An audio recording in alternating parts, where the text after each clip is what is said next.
Welcome to Derm Power, where policy meets practice, hosted by the California Dermatology Advocacy Network.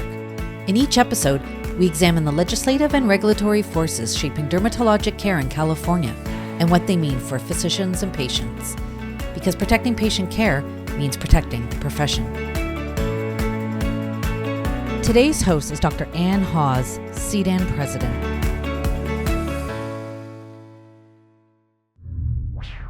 Hi, I'm Dr. Ann Haas, and we are recording Derm Power, the podcast for the California Dermatology Advocacy Network. When I left my former employer after 25 years, I had no idea how actually burned out I had become. Certainly, I recognized the fact that medicine wasn't as fun anymore, and we practice in a fabulous specialty. So if it's not fun, there's a problem. I think after a month of sleeping and recovering, I realized just how tired I was. And I've done some things as I've transitioned to my new job to try to make amends for what I had done to myself in my old job. But clearly, I don't understand the whole physician wellness thing. And I bet I'm not alone. So I wanted to bring onto the podcast today someone that I know will help me and help you because he is well-versed in the art of physician wellness. Dr. Patrick Lee was on the UCLA dermatology faculty back in 1995 and got promoted to clinical professor. From 2001 to 2015, he was the director of the derm surgery residency education at UCLA, and he supervised the dermatology surgery lecture curriculum for the derm residents there. He also has a specialty clinic. He specializes in Mohs cosmetics and laser procedures as well. And he has an interest in postgraduate education. So in addition to teaching at UCLA, he also taught derm residents at UC Irvine, and then they snagged him. So he transitioned to UC Irvine, where he became the teacher of the year for 6 consecutive years. And he was also teacher of the year at UCLA for 4 years. And that's a lot of years to be teacher of the year. So every time I ran into Dr. Patrick Lee at a meeting, he was surrounded by a gaggle of very interested residents. And I wish I had been one of those. So Pat, from the Batcave, welcome to Derm Power. Thank you, Ann. It's great to be here with you and to share some space with you again. And I appreciate being invited to be part of this, but also certainly to discuss something that's near and dear to my heart, which is wellness, or, like what we want is to promote longevity and joy in our field. Absolutely. What did I do wrong, do you think? This whole work-life balance thing, that was vernacular that we never heard during my residency, during my early career, during my academic career, and even during my later career. What's different now than it was for us when we started all those years ago? And why wasn't I paying attention? Yeah, exactly. What has probably been the most significant thing for those of us who have been fortunate to educate, quote, the next generation is, generational differences, right? Or what we would call the generation gap. And I would argue that physicians of our generation and the ones that essentially taught us were the idea that the medical profession is a demanding one. Certainly we put all the years in, and the idea would be it's an either or, right? You're going to live the life of, quote, the 9 to 5, or you're going to do this great job that serves society or whatnot, and you're going to pick that over the rest of your life. And I think that was kind of the culture that we grew up with, is probably the thing that's ingrained in us as well, particularly for some of us who had like immigrant poor parents and, kind of ingrained that work ethic, is also the idea that you're going to give it all up. And so by definition, boy, you must be a great person because now this automatically adds value to your life and to society, right? Like our longtime friend and colleague and my mentor, Gary Lask, always said is, there's always going to be good work in medicine. And, medicine, like a lot of other service industries, whether it's law enforcement, the fire department, or even the military, we're ingrained in what we would call a noble cause. And so you go into this field, you automatically have societal value by doing this. And then you have additional societal value by the amount of years that we put in at the sacrifice of whatever might be your personal life, but probably more intimately would be the sacrifice that we would view about our personal well-being, if you will, which would include rest and sleep, certainly mental health days, if you will, time with family, all that, all that was put aside because, again, that we are also given this impression that you cannot be a good expert professional if you're not doing all this, right? If you're not sacrificing whatever. So when we're brought up in that generation, the irony is that if you have the badge of honor, for example, of extreme fatigue, then you've been able to quantify your level of commitment. And then, for those of us who trained in the 1 day off a month, type of internship or whatever, and I was up all night for on call. I mean, and I've talked about this before. We now have quantifiable sacrifice. So you automatically have value. What happens though when you don't follow that charted course, or even worse, as you were describing for your personal situation, what happens if I can't go the distance based on the demands that are made of me? What if I start to come up short? What if I start to, in my personal experience, start to have health problems that start to limit, but more importantly, make you question the construct that we've been in without feeling a sense of the imposter syndrome? Then you truly are the imposter, right? Because an imposter will run out of gas. The imposter will come up short. That's why you don't belong. So we don't want to deal with that. So then we move away from that. And as the young people will tell you, who are much more tuned in to mental health issues and challenges and whatnot, you're messed up, dude. You suck it up when you're not supposed to. You don't get rest. And most of all, you don't vocalize it. And so again, that's that generation gap. And to be fair to all the young people that we encounter now, this is why they don't necessarily, in the paradigm of medicine, want to follow our path. There may be something to that. I remember days going to work sick and that sort of thing. And back in the day, I thought physician wellness meant that I should just go do a painting class after clinic one day, and that would be adequate, and I should feel fulfilled by Yeah. doing that. And that clearly was not enough. You really bring up a good point. So from 2017 to about 2024, I had started a essentially wellness committee with the Associate Dean of Graduate Medical Education at UCI, Dr. Dina McCrae. Her specialty was psychiatry, and we had a shared interest in what does that mean for trying to preserve and support mental health for the trainees. And what we learned very quickly, and we were as elementary as let's schedule some after work get-togethers. We brought ice cream on a hot day, or we walked around and brought people donuts and whatever. And everybody appreciated that. But the feedback that we got from people in training was, I don't need any help on what to do when I'm not working. What I need help with is to get the work done so I can get to my personal life sooner. Like one of the plastic surgery residents, they would rotate through our department. One of the plastic surgery residents said, I don't need help on telling me what to do with my husband when I'm not working. I need help to try to get to my husband sooner so we can spend time. And, the fact that we were appreciated and acknowledged on a rudimentary level of our attempts was supported by our administration. But clearly, it was a futile effort in many ways because the participants and the trainees, if you will, and the young faculty, what they were after is, how do I make my work life less intense so I can get to and pay attention to the rest of my life? COVID really brought in the limelight. People started washing their hands all the time, and nobody came to work sick anymore. And everybody remembers that cold and flu disappeared during COVID, lo and behold, because our generation of physician before was always showing up sick. Right. Our kids were sick. We were bringing it in. We weren't washing our hands or coughing all over people. And yet we were applauded for our dedication because look at me, I came into work sick. And now I think for the young people, whether they were in med school or in training now, who came through COVID, they're aghast at that, right? When you tell them that story, like, oh my gosh, you got everybody sick when you came to work. Well, you had to be there type stuff, right? So. As you recall back in the day, house staff wasn't really allowed to sleep. particularly surgical house staff. That's where I started, of course, in general surgery. Right. And sleep just didn't happen.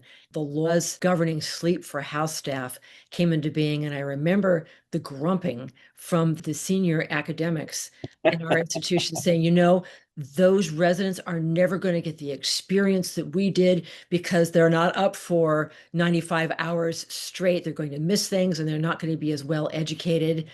And you still get a little bit of that from older faculty who say, well, gee, I never got to take that kind of vacation.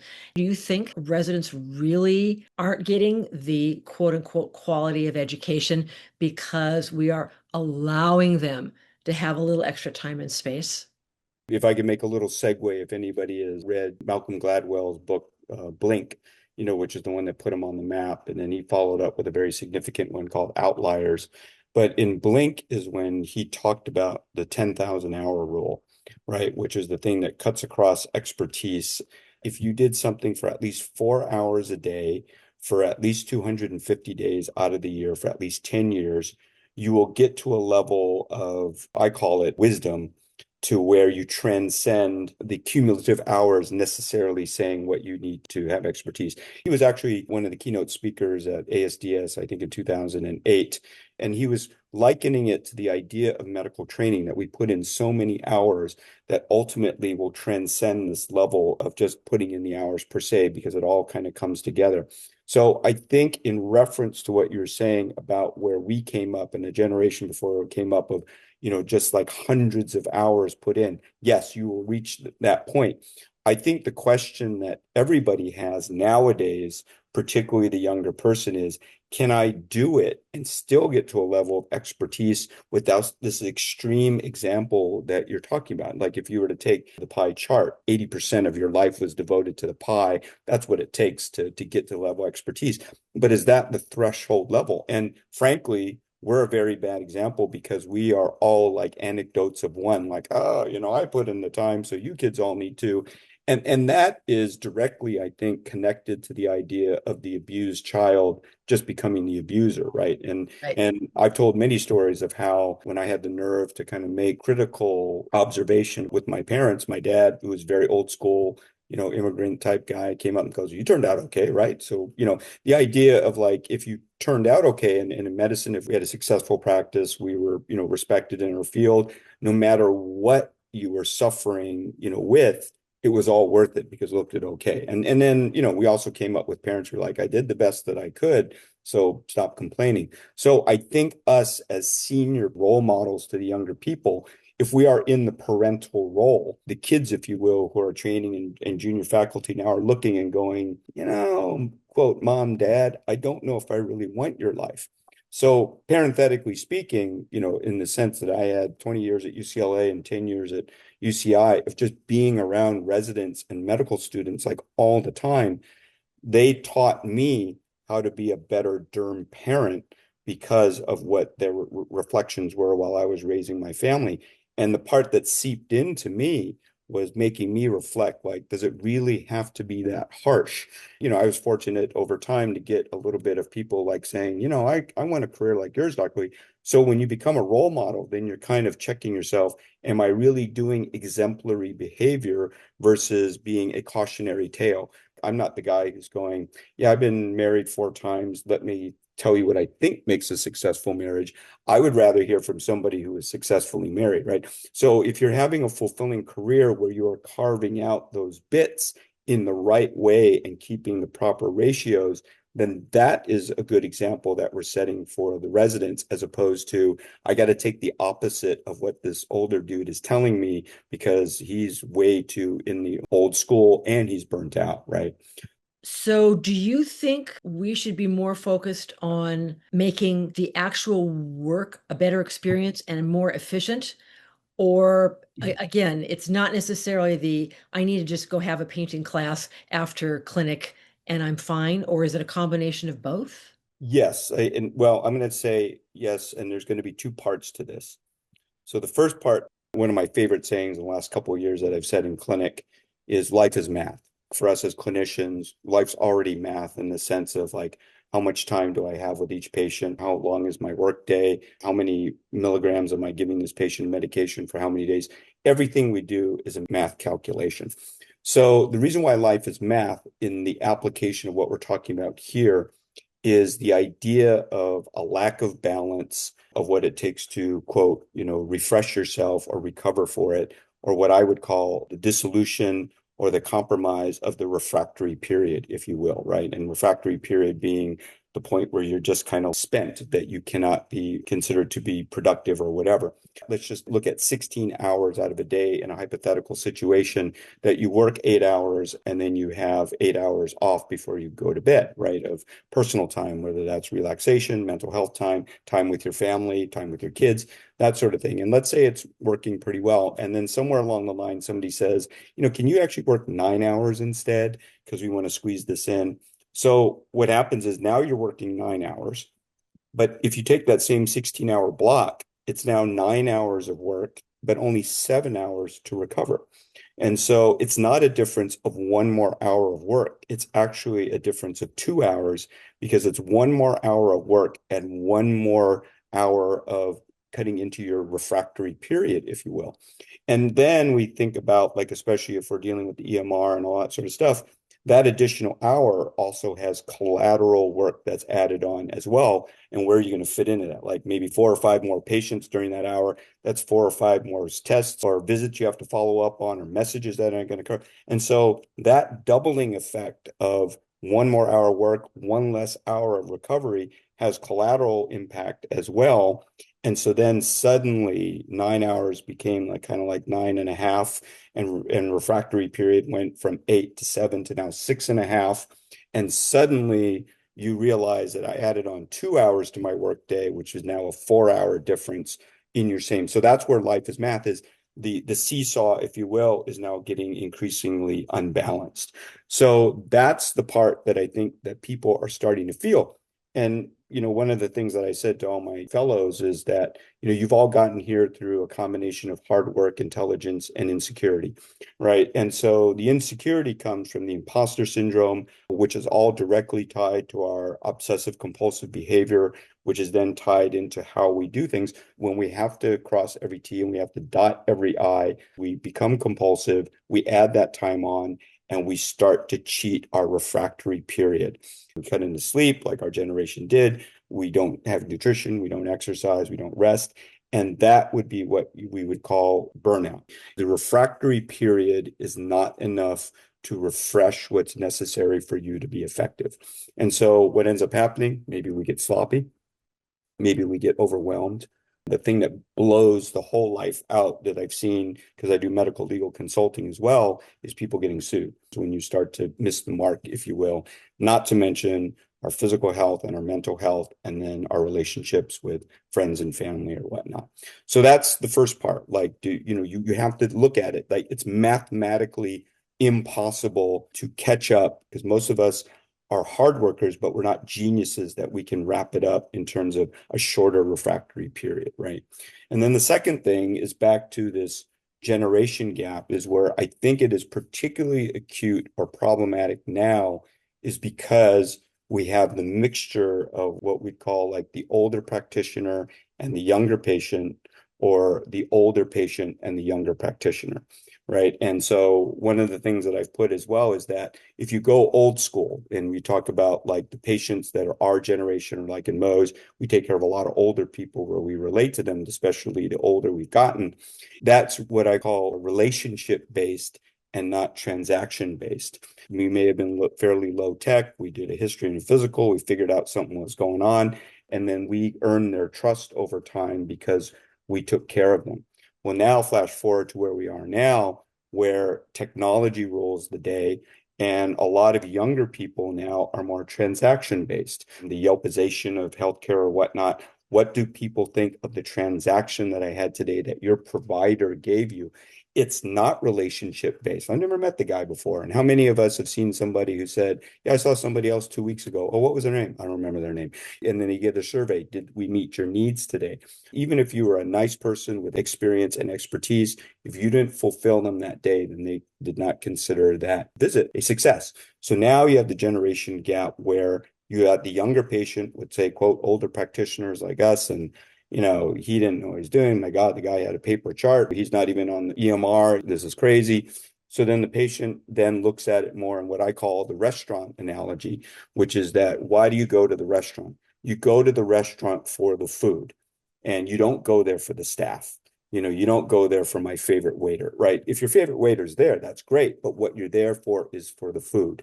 And so that's how people, if you will, would view healthcare to now. I don't care who I saw.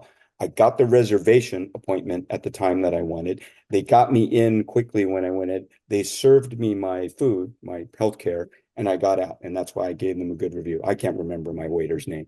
Now, if you flip it and you have the younger practitioner who's with the older patient, i.e., who we're used to or who's used to us, what do they say?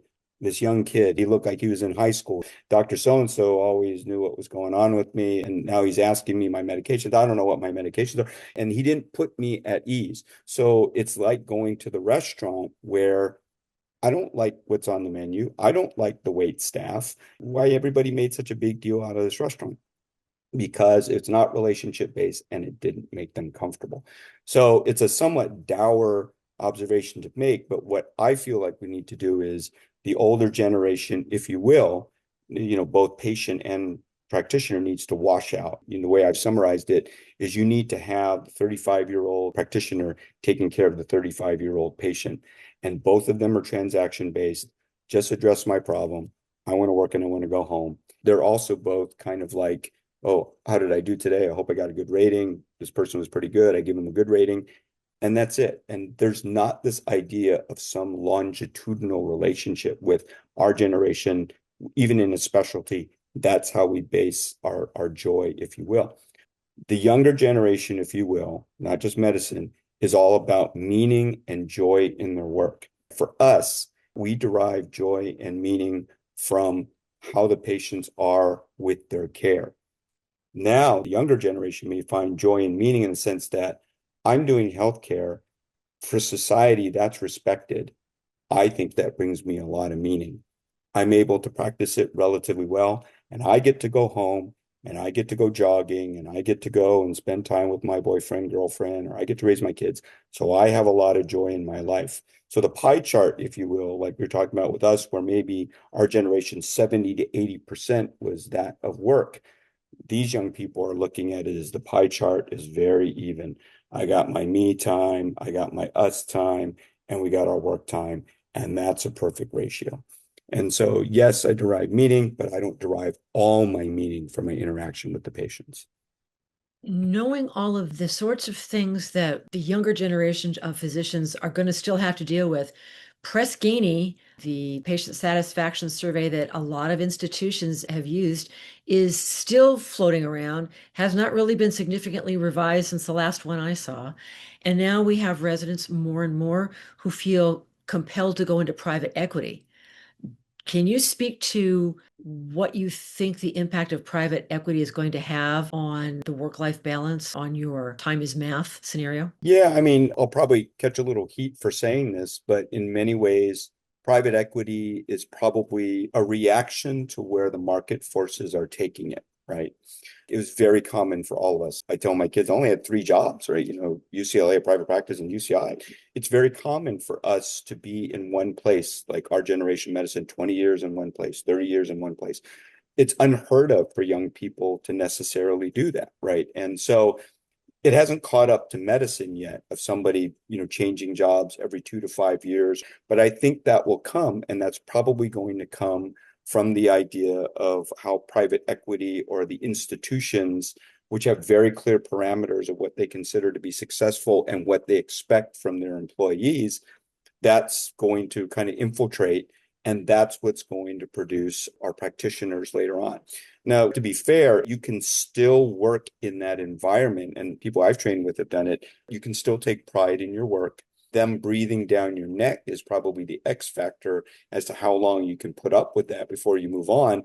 But that's been in corporate business for a long time, which is somebody kind of keeping you in your job because you've already bought your home, you've gotten used to your kids are already in private school. You can't pick up and leave. So what's alien to medicine now is the idea of like, I'm putting up with this stuff because I need to keep my job. So is that the part that's going to, quote, lead to burnout? It's only going to lead to burnout, in my opinion, if you don't do that math calculation on what it takes for you to go home. What we're skating around, which is still bugaboo to talk about, is physician unions. Physician unions, I believe, as we become increasingly corporate, that at some point there's going to have to be physician unions, because certainly at UCI there was a residents union, and I went and spoke to them because I was representing wellness, and as a parenthetical statement, we had to say you need to make time to go to your doctor's appointments. That's part of wellness. And what they said is, well, who's going to cover for me? Ask your co-resident to cover for you. I feel bad doing it. So I actually said to them, do you want us to hire somebody else to cover you when you go? And they said, yes, that's exactly what we want. So the idea of throwing more money at it is going to be problematic. And then unions are talking about also, I can only work so many hours. You can't email me after hours because the union said no. That's going to be a tough road to hoe. But if we are going to continue to ask physicians and quote providers going on to work in a system that is so intense, and PE is one of the ways to do it, at some point it's going to beg the question, should we have a union in order to protect our interests? And that's how unions came about, right? Which was, quote, unsafe or unfair working conditions. You've battled this from the state level and certainly on a national level. Herding cats is trying to get all the docs to agree on what it is, because there will be people who say, nobility of the practice, the practice of medicine, which is a noble cause, is anti-union. And I said, I don't have any problems with that, but you cannot have the space coexist with wellness in an official capacity without having some sort of grand movement that's going to make it meaningful, if that makes any sense.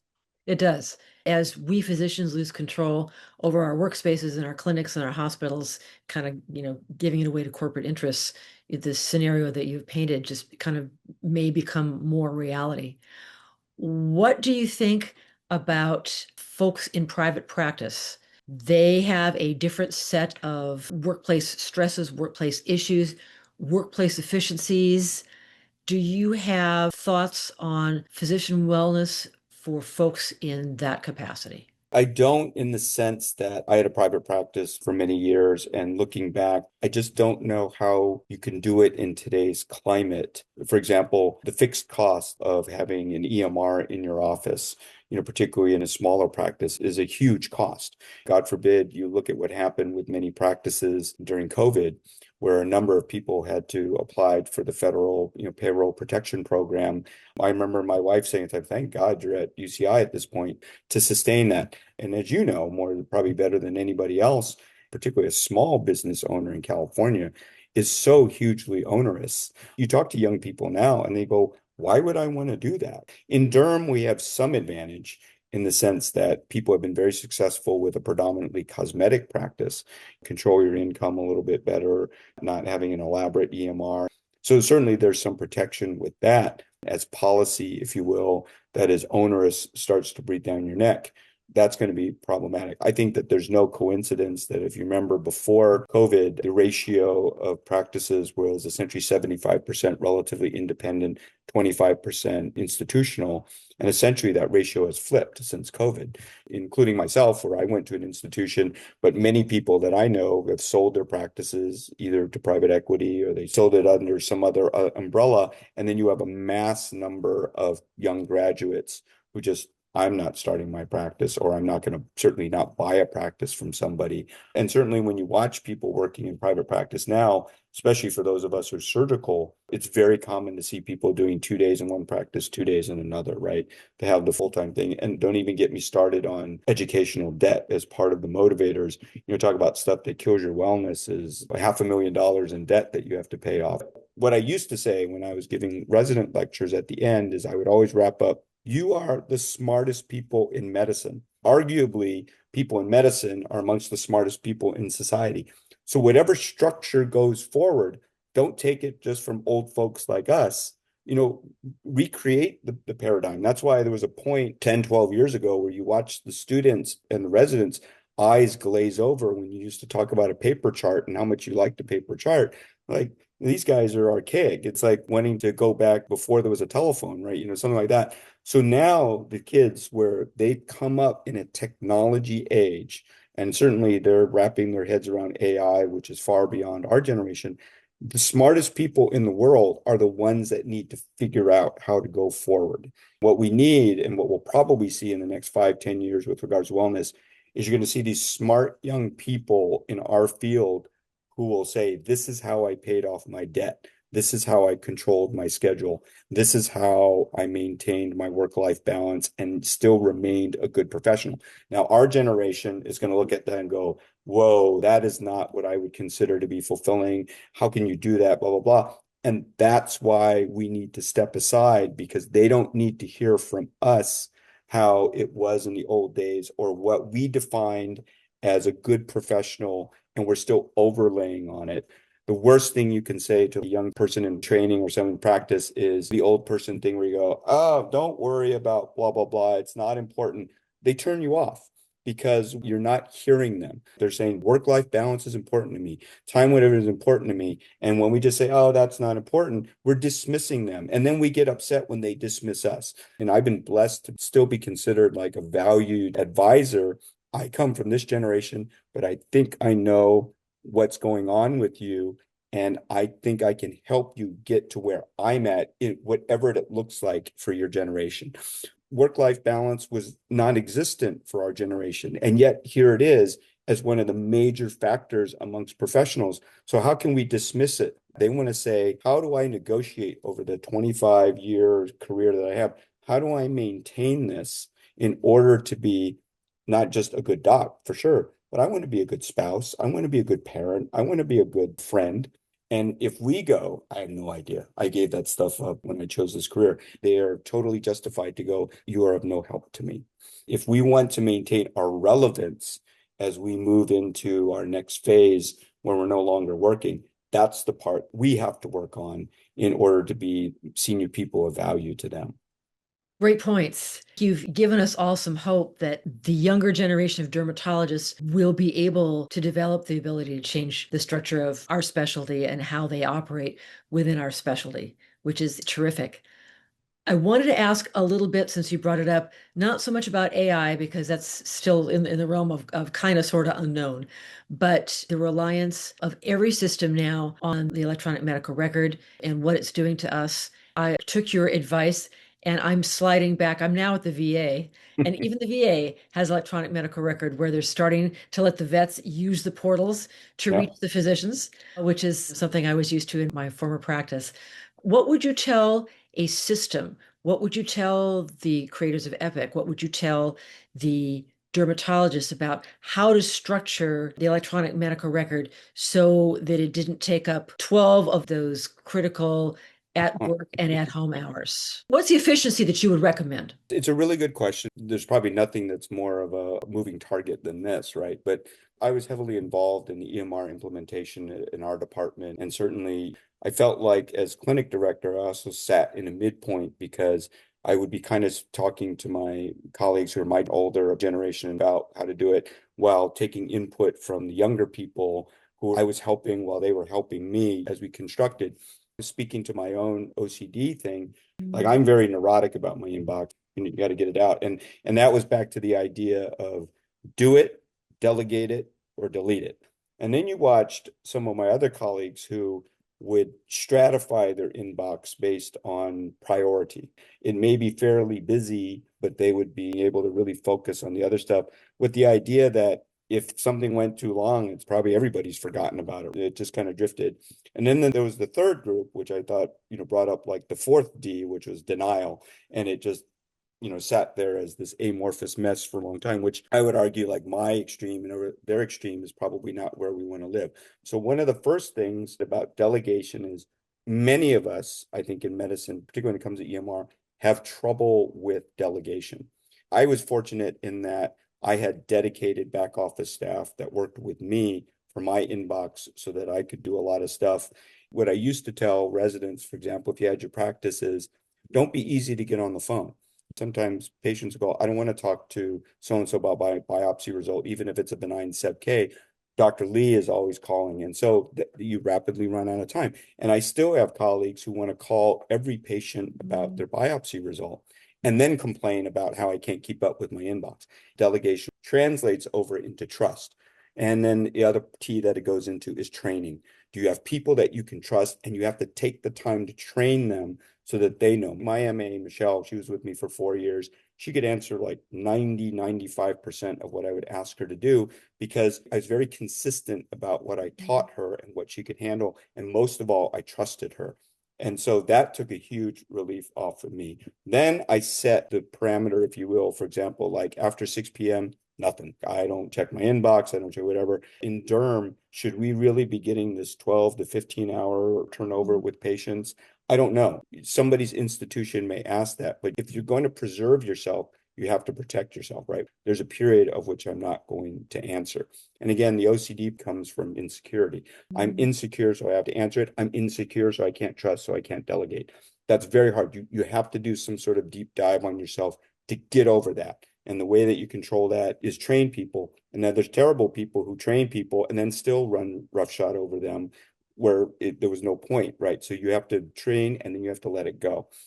So the part where AI is leveraged, there's lots of AI in our institution that handles a lot of primary care stuff. I would say that AI for derm is pretty wonky in terms of what it generates for drafts on the thing. But I think the younger person will probably be able to tweak it better. The X factor for AI is AI learns, right? So if it learns your pattern, just like training or training staff, they can pick it up, which is both kind of scary, but probably is going to be the salvation. And then the last part, which is going to sound, kind of bad, is generational. The one way that I put it is everybody has a first language. Like if English is your first language or Spanish is your first language. And even if you become fluent in another language, you'll always have just one first language. No matter how adept you get at your successive languages, you will never be as good as you were with your primary language. And the problem that we have is our first language was the paper chart. And so no matter how good, and I think I'm pretty good with the EMR, I'm always going to recognize that the fourth iteration of where we're at right now is my fourth language, because we did Quest, all scripts before, and I did modernizing medicine in my practice. But you watch the young people now, and when they message, oh yeah, I had Epic when I was a medical student, and they're working. That builds in the idea of ageism and obsolescence. And if I can make another analogy, it's like the pride of lions that's running after the gazelle, the alpha lion that was always at the forefront. Then the alpha lion ages and starts to fall farther and farther behind in the pack to the point where the alpha lion is no longer the alpha and arrives when all the gazelles have already been chewed up. And so what we say in our system is you need to make adjustments because I can't keep up. I'm getting to the gazelles late. So you either need to like set aside some gazelles for me or slow these guys down or give me something that's going to go faster.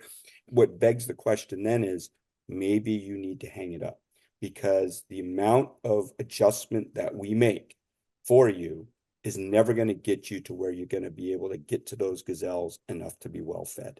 And so that's part of the problem, right? Is we have to recognize that we will have our prime, and that was our first language, and that was our paper chart, and we were rocking and rolling, and my practice was doing great, and my staff did everything to where we got to this point now where we're functioning in a larger institutional type thing, and I'm kind of doing okay. I'm keeping up. I'm kind of middle of the pack. And now, especially based on age and other demands, now we're here at the forefront of AI where the younger person is like, man, I got to keep up just to keep up with the AI. And I'm here at the back of the pack going, hey, we're so far from my first language and blah, blah, blah. You guys are going to leave me behind. And that's the point. You cannot expect to keep up. And you cannot expect them to make enough room for you to be able to keep up, depending on what it is that you bring to the table. Great points. Is there anything else that you would like to say on this topic that I have not asked you?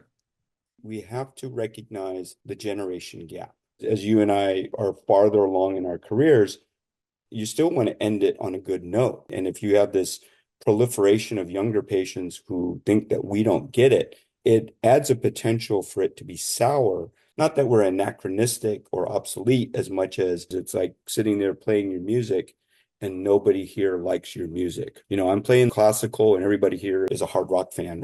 And so once we recognize that, how can we advance our roles based on our seniority? Like you said, you found a better place at the VA, which is more your speed, more what you want to do, more the patient population that you want to take care of. But if we pick somebody like 30 years our junior who are starting their career, they may not find that to be particularly satisfying, right? So it's a matter of finding that slotting. If I could add a little critical point towards the younger people, I admire the commitment to wellness that the younger people have. They're very sensitive and protective of racism, of sexism and gender differences. The part that I have a little problem with is they're not as good as we'd like to see when it comes to ageism. So when you have pejorative comments like, okay, boomer, like, wow, now that we're on the receiving end of that, you're sort of like, that's a pretty mean thing to say. And the fact that many of them think that that's okay, I say, if you're fortunate, you're one day going to be in my position. So how are you going to handle it when younger people are pejorative towards you? So, the arc, if you will, of recognizing early career, 0 to 10, mid-career, 10 to 20, late career, 20 to 30. And plan on that arc and make those adjustments. And then if you can stay with the mark, then most likely, as far as your pie chart is concerned, and keep carving out those spaces, you're most likely going to be able to have a long career which has good wellness, if you will. I have one question to ask you, and this happened several years ago, and I've been pondering this. I mean, I get it, but I think it's a detriment to our specialty. So as you know, I have represented CalDerm for years at the CMA in the specialty delegation, and I've been the only person at the CMA representing dermatology forever. Wow. We're sitting there at the House of Delegates in blocks, and somebody from Southern California, a primary care doc, came over and asked the guy on the end of the road, "Is there a dermatologist here?" And so all the fingers point down the line to me. He said, "I have patients with psoriasis, some blistering disorders, and difficult things to take care of. I cannot get my patients in to see a dermatologist because they're all doing Botox." And I said, I understand that. And I understand the reason for that. First of all, it's perfectly within dermatologists' rights to do Botox because we are very skilled at doing a lot of cosmetic aesthetic procedures in the skin. Dr. Carruthers started us there, and we've been going ever since. But his point was well taken.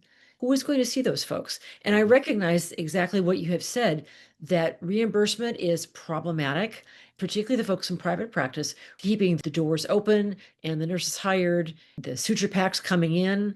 They may need to find an additional revenue stream. But it's come back to bite us in a way. In many circles, we are now looked upon as pushing Botox. And unfortunately, we have to fight for our ability. We are the physicians who have the knowledge and the training to manage any potential complications and evaluate patients for the appropriateness of the procedure and all that sort of thing. So our medical dermatology practice may be being given away because we are sort of stuck between a rock and a hard place.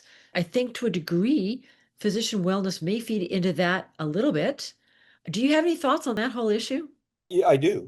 It harkens back to Vic Newcomer, who was my attending, over 30 years ago. He brought it up way back then, how derm preceded rheumatology and infectious disease. You can still surprise a derm resident by saying JAMA Derm used to be called Archives of Dermatology, which was Archives of Dermatology and Syphilology, right? And they're like, what? On UCI, we have like a rheum derm. Michelle Min is one of our dermatologists, and she did the subspecialty training back in Boston. So Vic Newcomer's thing is we were giving away parts of our field, before. He said this like in the early 90s, if we're not careful, will it disappear?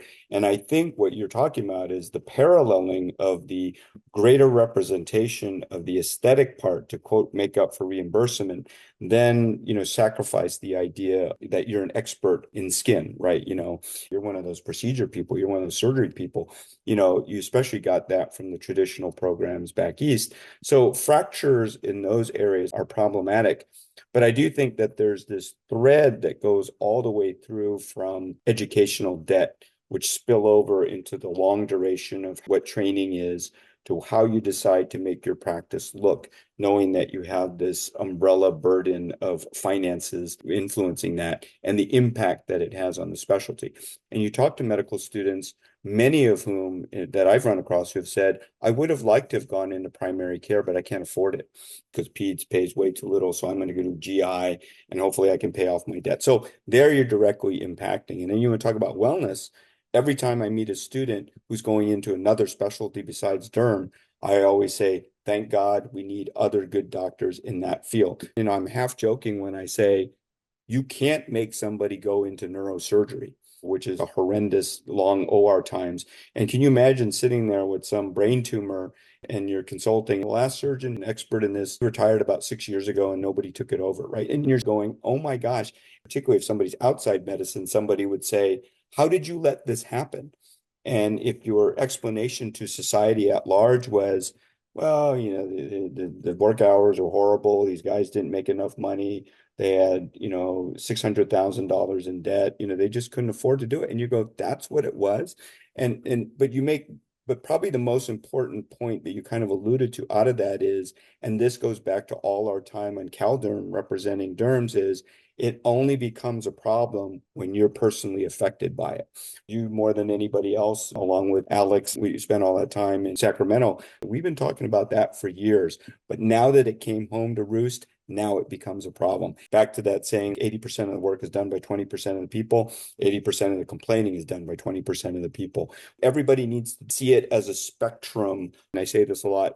Medicine and our corner of it is a cross section of society, right? Because we're looking at health as a need, we're looking at how is it covered, what are social determinants of health, so back to your original point about how the primary care guy is going is there's nobody practicing general derm. Well, that begs the question, just like with primary care, is how do we make general derm more attractive? Like postmenopausal female hair loss. I interviewed somebody for one of our faculty positions, and the first question they said is, am I going to have to see all the hair loss patients? We're kind of targeting the gen derm parts and making it unattractive in your field. You can tell everybody from a med student to a resident is there are 4 types of patients that should be in your clinic. The first is you should be in my clinic, which means that there are people that you are trained to take care of. So I said, so as a Mohs surgeon, if you're a skin cancer patient, you should be in my clinic.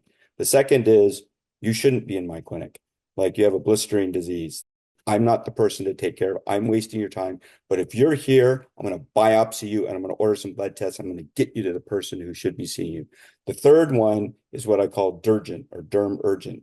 This thing is bleeding. Yeah, I can biopsy that, right? Everybody should be able to do that.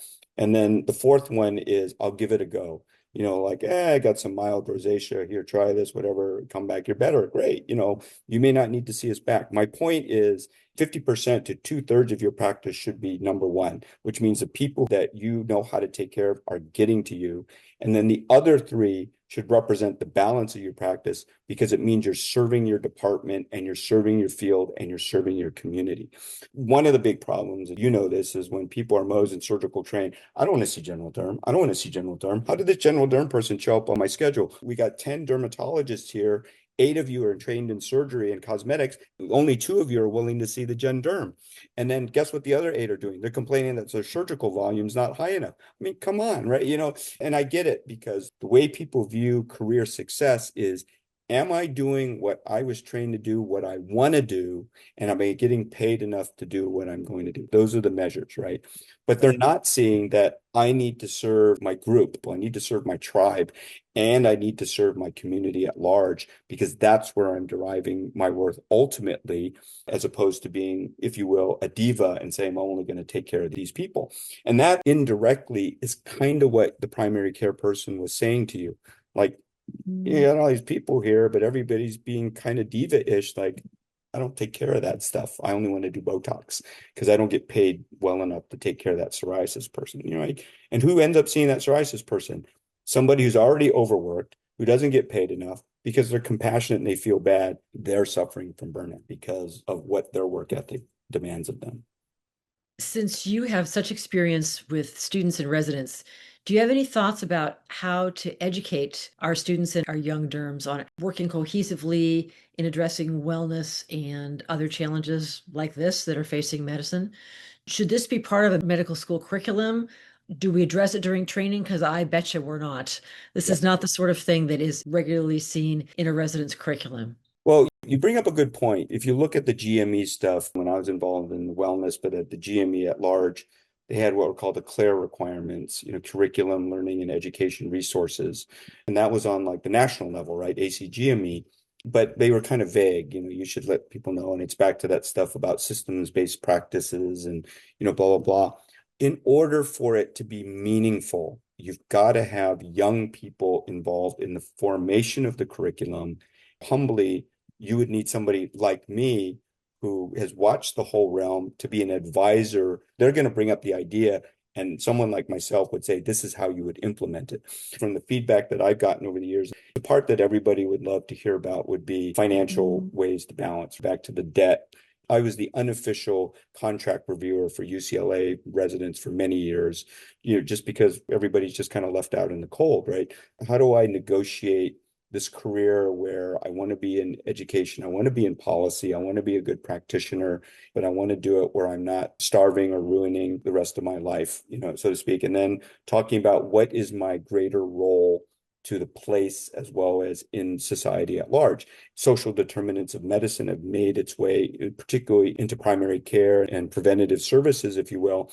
I do believe that these are things that should be brought up in training. Somebody's going to make an excuse like, oh, there's just no room. That's why we've never talked about it before. But we hear that year after year after year. And, we'll pick it up. And the feedback at each of them has always been like, gee, I wish somebody had brought this up in training. Maybe we should make it a come on. So that is, again, directly tied to wellness. And just like when we would try to bring younger people, if you will, onto the CalDerm board or something like that, was the idea is that you have to have young people are willing to carve that time and bring it to a GME level or ACGME level that you need to incorporate this.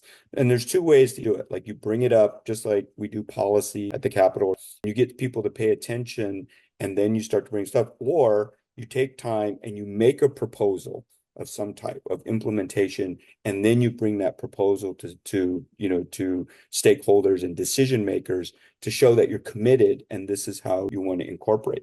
If young people put that stuff together and said, hey, Pat Lee, would you be willing to advise on it? Sign me up. My nickname in my department was the Derm Dad. You need a dad to chime in on setting frame of mind, right? Like if you're going to go into this field, this is what brings meaning. This is how you become an expert, but this is how you take care of your world at large, not just your field. Absolutely. Well, Derm Dad, advocacy and community outreach is where CDAN is right now. So we may come up with a bunch of young, enthusiastic dermatologists. We may reach out to you for more than just your next ergonomics podcast. Well, I would just say CDAN has made wellness and ergonomics, which is directly tied to wellness, has made it such a priority that you invited me to be a part of this already. That's a space of great importance to budding dermatologists. And the fact that you're making it a priority is great. It's something I've been passionate about my whole career. And so anything that I could do to support that, I'm happy to do more with. And we so appreciate that. Dr. Pat Lee, thanks for joining us at Derm Power. My pleasure, Anne. Thank you. It's been great spending time with you. And I appreciate everybody in the audience who has been listening. And hopefully we'll get some nice feedback and we can add some more maybe at a later date. That'd be terrific. Great. All right. Thanks all. Derm Power is a production of the California Dermatology Advocacy Network. CDAN is a registered 501c6 organization representing the hardworking board-certified dermatologists in California. Thank you all for your amazing work. Please make sure to follow CDAN on all our social media, Instagram, Facebook, YouTube, and LinkedIn, so that you never miss an episode of Derm Power. If today's episode sharpened your understanding of how policy impacts practice, then we invite you to join CDAN, especially if you are a board-certified or retired dermatologist. Learn more about our work at www.cadermadvocacy.org. Advocacy isn't optional, and CDAN is dedicated to protecting our patients in dermatologist-led care in California. See you next time.